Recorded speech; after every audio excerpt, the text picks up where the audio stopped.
శాసనసభలో బుధవారం 2024-25 వార్షిక బడ్జెట్ ప్రవేశపెడుతున్న సందర్భంగా డిప్యూటీ సీఎం భట్టి విక్రమార్క దంపతులు ప్రజాభవన్లోని నల్లపోచమ్మ దేవాలయంలో అమ్మవారికి ప్రత్యేక పూజలు చేసి మొక్కులు సమర్పించుకున్నారు. ప్రజాభవన్ నుంచి అసెంబ్లీకి బయలుదేరిన deputy CM Bhatti Vikramarka cabinet సమావేశంలో పాల్గొన్నారు. మంత్రిమండలి ఆమోదం కొరకు శాసనసభలో జరిగే కేబినెట్ సమావేశంలో 2024-25 వార్షిక బడ్జెట్ గురించి deputy CM Bhatti Vikramarka presentation చేశారు.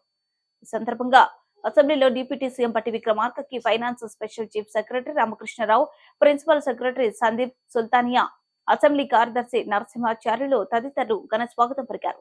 వార్షిక బడ్జెట్ ప్రవేశపెట్టడానికి అసెంబ్లీకి చేరుకున్న డిప్యూటీ సీఎం భట్టి విక్రమార్కకి అసెంబ్లీ హాల్లోని చాంబర్లో రాష్ట్ర ప్రభుత్వ ప్రధాన కార్యదర్శి శాంతికుమారి పుష్పగుచ్చం అందించి అభినందనలు తెలిపారు. అనంతరం ముఖ్యమంత్రి రేవంత్ రెడ్డి అధ్యక్షతన అసెంబ్లీ కమిటీ హాల్లో రాష్ట్ర మంత్రివర్గ సమావేశం ప్రారంభమైంది.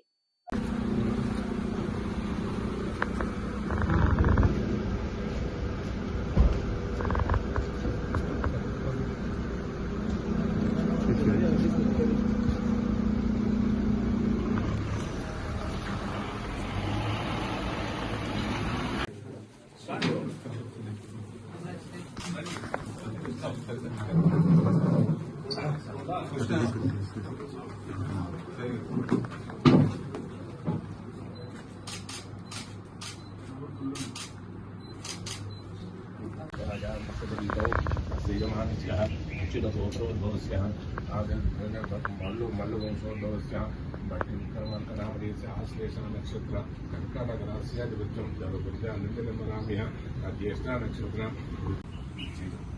ఆదికేశవాయ స్వః నారాయణాయ స్వః మాధవాయ స్వః గోవిందాయ నమః కృష్ణాయ నమః మధుసూదనాంకేశవాయ స్వః నారాయణాయ స్వః మాధవాయ గోవిందాయ నమః కృష్ణాయ నమః వామనాయ నమః.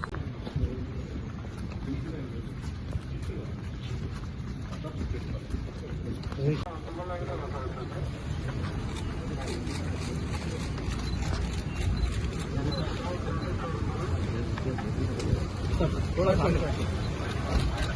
सा